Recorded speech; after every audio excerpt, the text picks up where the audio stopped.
Iniciemos primero recordando precisamente cuál es ese principio de plena competencia que maneja el precio de transferencia y cuál es su razón de ser, ¿sí?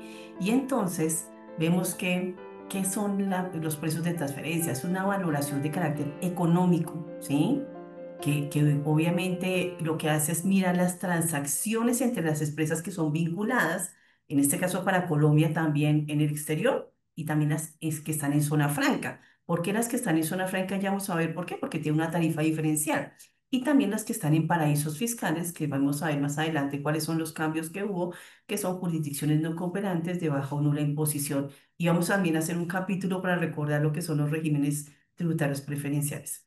Entonces, ¿qué pasa? Cuando nosotros somos un grupo, ¿sí? Que estamos en distintas partes del mundo, ¿sí? Es muy posible que quisiéramos trasladar beneficios de una jurisdicción a otra para precisamente maximizar el rendimiento de esa inversión. Es decir, que si yo acá tengo un régimen en un país en donde la tasa de impuestos es bastante onerosa, pues pueda irme de pronto y trasladarlos a un país donde puede ser o más bajo o nulo, como en muchos casos. ¿Sí? Entonces, lo que busca específicamente este régimen es evitar esa manipulación de precios. Y vamos a ver precisamente un mini resumen de un estudio que se hizo como diciendo qué pueden llegar a hacer los grupos para manipular las situaciones y hacer una planeación tributaria basándose precisamente en el traslado de ingresos o de costos, de deducciones entre jurisdicciones, ¿sí? Entonces, claro, como se manipulan esos precios, esos márgenes de rentabilidad entre las compañías, pues se van a ver afectados algunos países. Generalmente son los países en donde la tributación es más alta que otros, y ya veremos algunos casos, ¿sí? Entonces, ¿qué pasa? ¿Cuáles son esos objetivos que digamos que tenemos que tener en cuenta en precios de transferencia? Claro está que lo que busca proteger la base gravable de las transacciones efectuadas entre empresas vinculadas. ¿Y qué pasa acá y qué es importante saber? No ha habido el primer caso, voy a hacer un ejemplo. Si tengo acá un país en donde estoy tributando muy poco y en otros donde no tributo porque en realidad de pronto no hay ni siquiera tasa, pues aún no hay una comunicación directa para poder saber más que esta metodología interna de poder determinar si yo estoy haciendo las cosas bien o no para poder contribuir con lo que tengo que contribuir. Y están los ejemplos clásicos que siempre hacemos y vamos a hacer algunos pocos ejemplos. Ejemplo. Si yo soy una persona que hago consultoría, ¿sí? Y tengo una persona vinculada, puede ser que yo le dé la consultoría gratis. En este caso, en mi caso, que tengo una, un, una tributación bastante alta, y entonces, ¿qué pasó? Se la di gratis o se la di a un menor precio. Eso quiere decir que en donde está esa tributación tan alta, no pago los impuestos que deberían ser. Puede ser que la contraparte no necesitara el costo, pero casi se evitó poder pagar los impuestos que se deberían. O es el típico caso que siempre colocamos, si voy a vender un activo, ¿sí? Y se lo voy a vender a un vinculado o a una parte tercera, puede ser que con un vinculado y un familiar, por decir algo más cercano, se lo dé con un precio más económico que lo fue a vender a un tercero. Y en ese caso, cuando yo voy a pagar mis impuestos, pues en esa manipulación que hubo del precio, pues se vio afectada la administración tributaria. Entonces, ¿qué se busca? Pues establecer unos procedimientos con los cuales cada una de todas las administraciones pueda verificar cuál es la realidad de esa operación mediante unas metodologías que permitan definitivamente asignar cuál es el precio que debió haber tenido en cada una de las jurisdicciones, ¿sí? Evita una manipulación, toma unas decisiones para evitar esa erosión y esa base fiscal, ¿sí? Y obviamente está toda la parte de control, que es fiscalizar precisamente todo eso para que en muchos casos, como vamos a ver, terminan los grandes capitales en jurisdicciones de paraíso fiscal o en una de un régimen tributario preferencial que ya vamos a ver cuáles son las características y a recordarlo porque no lo tenemos más. Y más cuando les voy anticipando que alguna de las doctrinas de la DIAN es como preguntándole a la DIAN, por favor, díganos cuáles son los regímenes tributarios preferenciales. Y siempre la respuesta va a ser, pero no se lo digo aún hasta que lleguemos a esa parte. Entonces, ¿qué sucede acá? ¿Cuál es la razón de ser, sí? Gran parte del comercio mundial se lleva a cabo entre empresas relacionadas, eso todos lo sabemos. Y casi siempre cuando un negocio busca expandirse, pues estará en muchos países y en cada país no hay una homogeneidad en los impuestos sobre la renta, siempre vas a ser diferentes. Y existen tarifas además dentro del propio país que son diferentes, pues cuando necesitamos promover algo, como es el caso de nosotros que tenemos una tarifa diferente que es menor a la general en las zonas francas. Entonces puede ser que nosotros, una persona que esté en el territorio de la Unión Nacional, que tenga operaciones con zona franca y son vinculados, tiende a decir, si quisiera optimizar la parte tributaria, pues dejo más ingresos en la zona franca que en el territorio de la Unión Nacional y me gano unos puntos. Entonces, por eso es que en este momento, ya vamos a ver los obligados, esas personas tienen que hacer y demostrar a la administración tributaria que esas operaciones que se realizaron fueron a valor de mercado.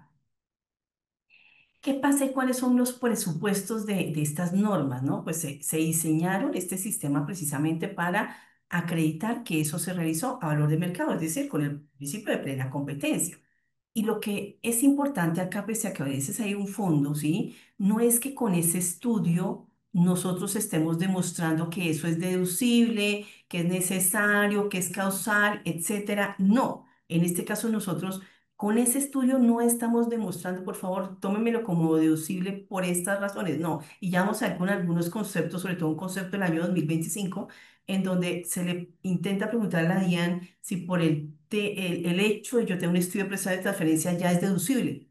Entonces es muy atado a este presupuesto porque pues la DIAN lo que dice, ya lo vemos más adelante, es, mire que hay unos criterios de deducibilidad en la norma que necesariamente no es el estudio de precios de transferencia, ¿sí? Entonces es algo súper importante, porque tendremos que cumplir a cabalidad con los dos. Claro, hay unos servicios especiales, unos temas especiales en precios de transferencia como son los servicios intergrupo y el acuerdo de costos compartidos, en donde pues también Nicolás les va a mencionar algunas cosas importantes y es, yo tengo que demostrar que se prestó cuál fue el beneficio, etcétera, precisamente, pero es por la naturaleza de esa operación, ¿sí? No el 100 de las operaciones, ¿sí?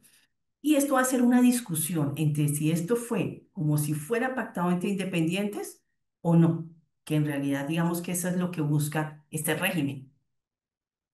¿Qué pasa? Pues lo que mencionamos con el estudio, se entenderá que este principio, ¿sí? Es aquel que si hay una operación cumple con las condiciones casi que muy similares, porque no es casi imposible, sí, diría yo, pero sí muy similares a si esa misma operación yo le hubiera realizado con independiente. Y por eso nosotros siempre decimos en precios de transferencia, si yo cuando voy a hacer una operación como vinculado, me pongo a pensar cuando la estoy definiendo, cuando se está haciendo ese proyecto de esa operación, la primera pregunta es, ¿esta operación con estas características y estas condiciones, yo se los colocaría exactamente igual, con las mismas condiciones a un tercero independiente?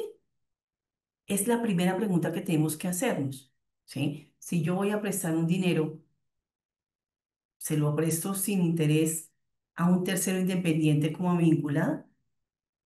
De pronto la lógica no es eso, no. Si yo voy a prestar un dinero, voy a cobrar una tasa de interés, ¿sí? No es tan normalmente que yo llegue y diga, no, a un tercero, mire, lo va a prestar sin ningún interés. O sea, en ese mismo instante, ese es el ejemplo más sencillo para determinar si esa operación cumple con unas condiciones como si lo hubiera hecho con un tercero.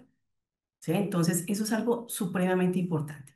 ¿Qué pasa si esa operación no cumplió con ese principio de plena competencia? Pues su efecto tengo que incluirlo en la declaración de renta, porque bien lo dice la norma, el régimen de precios de transferencia solamente tiene efectos en el impuesto sobre la renta, en ningún otro impuesto. Es claro que derivado de eso puede ser que cuando la administración tributaria esté haciéndome una fiscalización, ¿sí? Pueda decirme, mire que acá hay un problema de IVA, mire que acá hay un problema, etcétera. Voy a hablar con otra diferencia, claro que sí, pero en fin del estudio de precios de transferencia, exclusivamente es sobre el impuesto sobre la renta. Entonces, ¿qué sucede acá? ¿Sí? Hay unas obligaciones sustanciales que tengo que precisamente cumple este régimen, ¿sí? Y es determinar específicamente si para el impuesto sobre la renta, esos ingresos, esos costos, tanto los activos como los pasivos, están cumpliendo con ese principio de plena competencia. Miremos el caso de un activo, ¿sí? Estoy haciendo una compra de unos activos fijos a mi vinculado. ¿Es el valor? ¿No es el valor? ¿Sí? Recordemos por qué. Porque hay unos efectos en la depreciación.